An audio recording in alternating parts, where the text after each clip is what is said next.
მოგესალმებით მეგობრებო, მოკლედ, ბევრი რომ არ გავაგრძელო და პირდაპირ საქმეზე გადავიდე, ნახეთ ეს წუთნახევრიანი ვიდეო.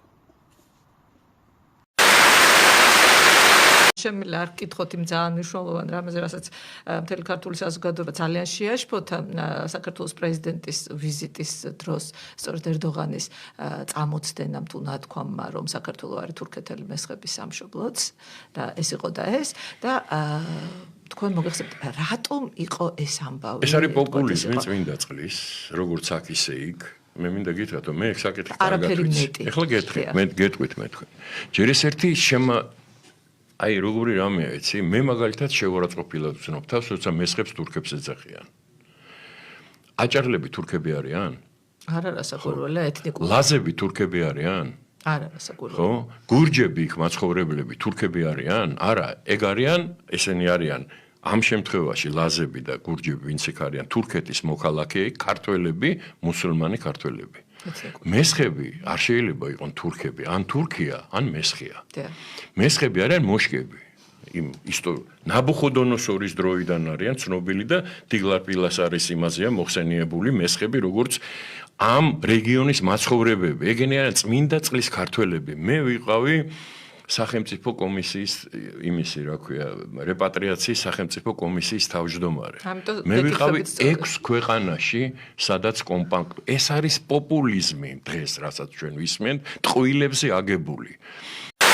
ახლა კი მეგობრებო, ისევ ბევრი რომ არ გავაგრძელო, ნახეთ, თავად გოგა ხაინდრავას მიერ გადაღებული ვიდეო 1999 წელს თურქმესხებთან, ეგრეთ წოდებულ თურქმესხებთან.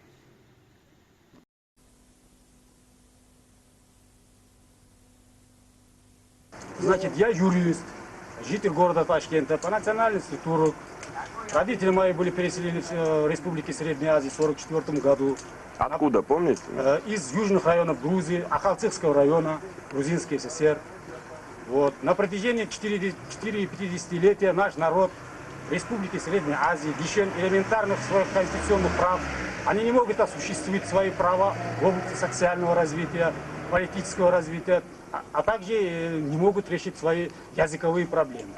На грани потери своего национального облика. Поэтому считаем, было бы очень разумно, было бы проявлено большой гуманизм со стороны грузинского правительства, грузинского народа, если бы они пошли навстречу, принимая наш народ и расселяя его по необходимости по всей Грузии и, естественно, давая право населения и родные места, создать им 3 главных жизненно важных условий для проживания нашей национальности. Это первый. Значит, для развития культуры нашего народа создать на базе Государственной филармонии Грузии этнографического турецкого ансамбля песни и танцы. В школах, даже в компактных проживаниях граждан турецкой национальности, в школах грузинского обучения дать возможность 1 час изучать родной турецкий язык. А также издать в областном или республиканском масштабе 1 газету, которая будет, значит, выходить на турецком языке. Считаю, что на территории Грузинской ССР, как юрист, создание автономной республики в тех районах, в которых жил наш народ, в приграничных районах Турции, реально неосуществимо, и в этом не нуждается наш народ. Если они могут свои права защитить, свои интересы, свои будущее именно на этих принципах. Тогда бы народ правильно понял бы, который многие большая часть из них находится в заблуждении, что переселение наших граждан в Грузию, им будет навязана грузинская фамилия, значит, национальности, они только могут говорить на грузинском языке, постепенно, скажем, огрузиничать, ассимилироваться. Это опасает основную массу интеллигенции, постепенно она доходит до сознания и даже простых людей. Рано или поздно на такой почве решения турецкой проблемы могут привести нагнетение напряженности в тех районах компактного района, даже в будущем Грузии, и могут привести последствиям непредсказуемым. Поэтому мы вообще, турки, считаем, что грузины это наши братья, друзья. Они очень, как талантливый народ, должны понять, что мы не можем жить без наших социальных, вот так, без своих традиций, без своей культуры. По результатам беседы основной массы нашего народа мы приходим к выводу, они полностью разделяют, чтобы они сохранили национальное достоинство, они были турками, им дали возможность развивать свою культуру. Ну, те часть, те более, значит, непросвещенный часть. На сегодняшний день, если они даже стихийно этого не требуют в виде сложившихся условий, лишь бы переселиться в Турцию, но у них в душе, глубоко в крови, то есть, извиняюсь, в Грузии, а у них этот вопрос стоит. Этот вопрос будет подниматься по приезду в Грузию, будет подниматься, и там, может быть, какой характер получит, вы сами от этого получите. Поэтому в самом начале этот вопрос решения, потом уже решение вопроса переселения было бы очень правильным. Еще один вопрос. Вы это представляете свое личное мнение или какой-то группе людей? Представляю мнение интеллигенции, проживающей в Ташкенте. У нас имелись определенные группа по всей республике. У нас имелись обращения правительственных органов, в которых мы хотели создать вот эти вот принципы, значит, утверждения национального самоутверждения здесь. Мы это обращались в Узбекский СССР такими обращениями от имени 1500 коммунистов. Ну, поскольку сложилась обстановка здесь так, и мы видим, что уже нам трудно, но мы теперь уже приходим к выводу, если грузинские партийные органы пойдут на это, только на этих условиях можно жить и осваивать, жить на любой территории Грузии. Я один вопрос хочу вам задать. Вот когда вы говорите, что это группа интеллигенции в Ташкенте, да. То, что заявлениями, которыми вы в правительство поступали, да. Вы это обсуждали вот с народом в деревнях, туда-сюда, в колхозах? Это обращение было размножено в несколько сотных экземплярах. Наши представители ездили по селам, их подписи до сих пор у меня находятся. Чем различается вот ваш от Сарваровского? Сарваровскую позицию, Сарваров на протяжении длительного времени они ставили вопрос, значит, создания автономии на территории Грузии. То есть на территории наших районов, где наши проживали. Если они, скажем, потом, последующие годы, когда уже они увидели, что точно это нереально, сейчас они уже перешли на ту позицию, чтобы хоть и не дайте нам автономию, но нам дайте эти районы. Те люди, которые говорят, что их родители грузины были, они находятся, их очень малочисленны, мы можем вам убедиться, они, исходя из тех побуждений, чтобы как бы вернуться на кровные земли и видеть могилы к своим родителям, они, это не давая отчет своим этим, они высказывают такие безответственные значит, мысли. Но я думаю, что представители грузинской национальности должны правильно оценить. В конце концов, они грузинов не выселяли никогда из территории Грузии. Вы так думаете? Да. Как ваша фамилия? Фамилия моя Аббасов, Исмаил, отца фамилия Дилавар, они все исходно из турецкой, и никакой здесь. Если бы я сегодня сказал, что я грузин, пришел бы к вам, я лучше приду к вам, скажу, я турок, ты доверь меня, если чем я приду, скажу, я грузин, завтра бензин подливать. Вот исходите из этого. Наша вообще психология, наши произношения, наш язык со всех сторон, ребята, вы поймите, на этом вопросе, допустим, вот вы поймите, я сам опасаюсь от того человека, от моего товарища, который сегодня к вам говорит, что я уже грузин. Вы уверены, что вы завтра он не скажет, что он не грузин? Вот в нашем языке, да, возьмем, допустим, камень. На тюркских языках, на всех тюркских языках говорят даш или таш. А мы как говорим таш, т, ч, п, к. Это у тюркских народов эта буква не встречается. Наш ребенок, который здесь родился, вот он говорит ч, п, т, к, такие буквы, которые исконно короли. На вас вопрос. Подожди, я не закончил. Когда ты говорил, я не мешал. Понимаешь? Поэтому, может и есть такие, Исмаил, может и такие есть. Вот откуда такая, допустим, вот Мамулагилар, это чисто грузинский, это не принятый у грузин, это родовой их фамилия, Мамула, Мехридзе. Вы сами кто, грузин или турк? Скажите в камеру.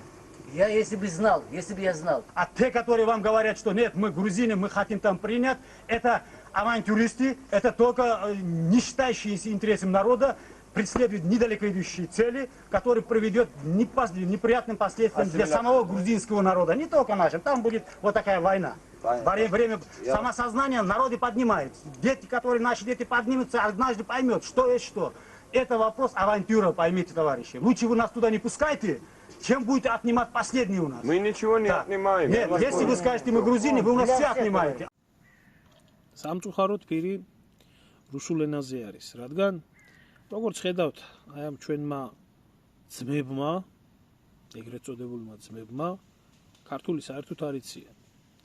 არც ქართველად თვლიან თავს და უფრო მეტი ზღიათ აცხადებენ, რომ ისინი თურქები არიან. თურქის სტატუსით უნდა საქართველოში დაბრუნება და დამკვიდრება.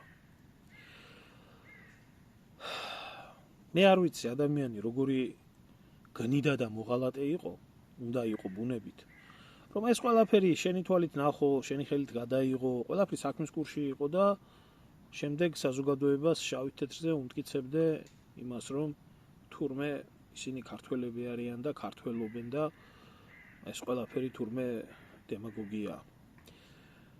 ჩვენ ერს და ჩვენ ქვეყანას რაც დაემართა ისტორიულად ყოველთვის ერთი მიზეზით დაემართა. ქართველი კაცის ბუნება მართლაც და ტოლერანტი იყო, მართლაც და ყველა მოსული ებრალებოდა და ყველას გულში ისვამდა. რომლებმაც შემდეგ ისტორიულად ყველამ გულზე უკბინა. არ ვიცი, ვერაფერს ვერ გეტყვით, რატომ არიან ესეთი ნაგავი ადამიანები ყოველთვის ხელისუფლებების სათავეებში და რატომ ახორციელებენ მათ ზაკრულ გეგმებს ქართველი ერის მიმართ და ამ გეგმების ხარჯზე შემდეგ თვითონ კარგად ცხოვრობენ. გოგა ხაინდრავა ეს ყველაფერი კარგად იცოდა. ამიტომაც ალბათ სხვა მოღალატეებთან ერთად, განსაკუთრებით მიხეილ სააკაშვილთან და ლანა ღოღობერიძესთან ერთად გავეშებული ლობირებდა ევროსაბჭოში გაწევრიანების სანაცვლოდ საქართველოში თურქების ჩამოსახლებას.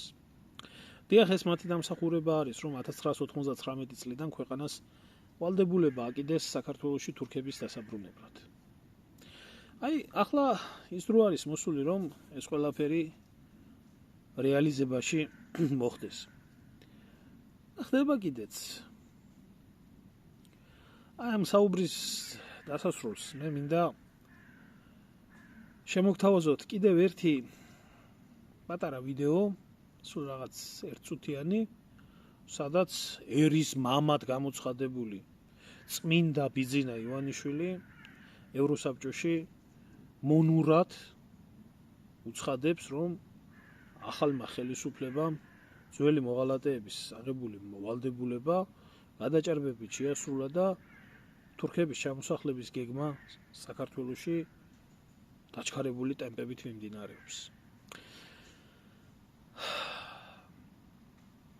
ეს ყველაფერი იმისთვის მოხდა, რომ არა ქართველ ჟვანიას ევროსაბჭოში აი ეს სიტყვები ეთქვა, რომ ის არის ქართველი და მაშასადამე არის ევროპელი. ჩვენი ქვეყანა ზუსტად მაშინ დაიღუპა, როდესაც ქართველმა კაცმა ქართველობაზე უარი თქვა და ევროპელობა მოინდომა. შედეგიც სახეზეა, ძალიან სწრაფად ვიმკით მათ დანათეს, მაგრამ საქმე იმაში არის, რომ ჟვანია არც ქართველი იყო და ვერც ევროპელი ვერ გახდებოდა ვერასდროს. ახლა კი ნახეთ მამა მარჩენალის 1 წუთიანი ვიდეო, რომელიც მინდა კონკრეტულად აი ამ 41-ის მხაზველ ვითომ დიდ პატრიოტ ქართველებს მივაწოდო და უთხრა ფეიკია რომ ენა ჰქონდათ წამოგდებული. თქვენ რას უჭერთ ხარს? თქვენი მამა მთავარი რომ საქართველოს ახალციხის საფაშოდ გადაქცევას უპირებს?